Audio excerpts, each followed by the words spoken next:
Itu ada perempuan yang saya nggak kenal itu, tapi pakai sewot itu, di TV sewot. Ngata-ngatain Surya Paloh. Kasian ya, belum move on itu, kelompok itu. Kita kasih tahu. Prediksi Surya Paloh dengan Nasdemnya ini luar biasa. Cuma kalau ditanya kepastiannya, saya agak khawatir. Karena apa?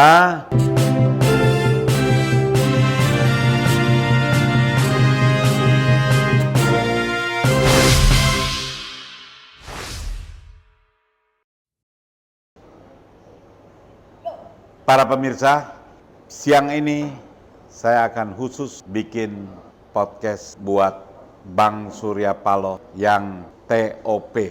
Saya kenal beliau selagi beliau muda, saya juga muda. Waktu itu beliau jaketnya pakai FKPPI. Di KNPI kalau ada beliau, hawanya langsung berubah.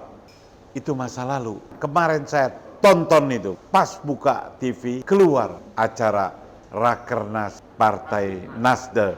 Pidato beliau luar biasa. Memang dari dulu rasa kebangsaan, rasa nasionalisme, mencintai persatuan ada di dalam diri Surya Paloh. Sebagai generasi muda, anak-anak tentara, saya yakin jiwanya itu, jiwa merah putihnya tidak perlu diragukan. Yang mengejutkan saya adalah saat diumumkan calon presiden 2024 yang akan diusung oleh Partai Nasdem. 3 nama disebut. Anies Baswedan, Andika, Panglima TNI sekarang, Ganjar Pranowo. Jadi walaupun Pak Ganjar dari partai yang lain, Pak Andika dari tentara, Anies Baswedan itu banyak dibully orang. Buzzer itu paling sering bully Anies Baswedan. Ada keberanian dari yang namanya Surya Paloh dengan Partai Nasdemnya mengumumkan dengan perolehan dukungan terbanyak. Yang hebat, dikasih catatan, bukan karena terbanyaknya, tapi ini adalah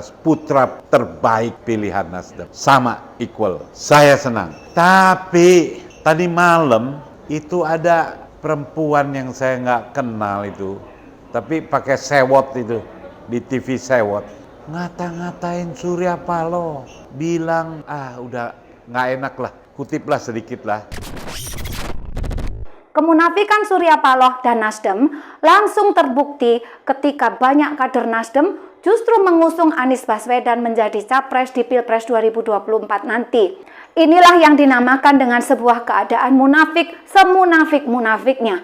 Muna level dewa. Itu dia masih marah sama Anies Baswedan. Bisa mengalahkan Ahok di Jakarta. Masih sebut Ahok. Anies dan pendukungnya kala itu terang-terangan memainkan politik SARA untuk membunuh Ahok. Kasian ya, belum move on itu, kelompok itu.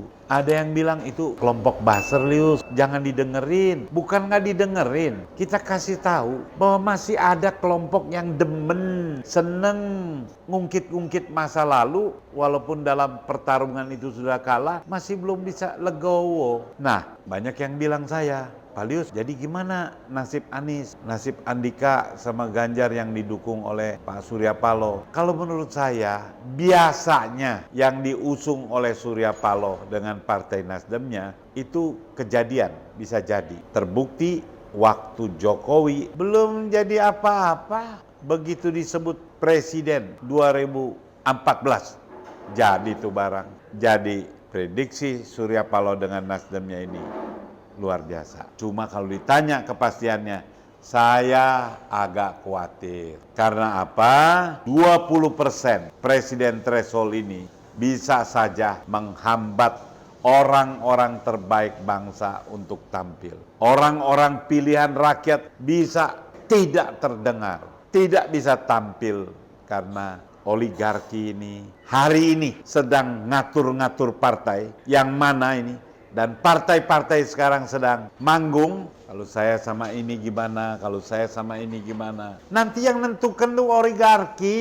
Oligarki yang menentukan siapa yang didukung dan dia pasti jadi. Dengan presiden threshold 20%, rasanya sulit kehendak rakyat bisa terwujud. Oleh karenanya, pada kesempatan yang baik ini, saya berharap orang-orang hebat seperti Surya Paloh ini dengan Ketua Umum Partai Nasdem memimpin judicial review, mengajukan judicial review ke MK. Karena 9 partai politik yang ada sekarang ini punya hak konstitusi. Alasan MK kan kalau saya yang lain ini legal standingnya nggak ada. Tapi kalau partai politik peserta pemilu tidak bisa ditolak. Dan ingat, saya kira Pak Surya Paloh juga ada menyinggung itu tentang presiden threshold 20%. Mungkin Pak Surya Paloh masih pakewu sama teman-teman partai lain yang menikmati 20% ini untuk saling lobby-lobby. Tapi satu hal, presiden threshold 20% itu bertentangan dengan Undang-Undang Dasar 45. Saya berkeyakinan orang-orang nasionalis, orang-orang yang cinta merah putih tidak ingin bertentangan dengan Undang-Undang Dasar 45. Karena hasil yang dihasilkan oleh Undang-Undang Pemilu yang bertentangan dengan Undang-Undang Dasar 45 pasti keabsahannya diragukan. Salam saya, Liu Sungkarisma. Pak Surya Paloh, maju terus. Rakyat pasti mendukung. Dan kalau Bapak berani menyuarakan, memelopori gerakan partai politik peserta pemilu yang menginginkan presiden threshold 0%, saya berkeyakinan partai Bapak akan memperoleh dukungan masyarakat. Makanya Pilpres atau Pileg 2024 akan banyak yang milih Partai Nasdem. Terima kasih.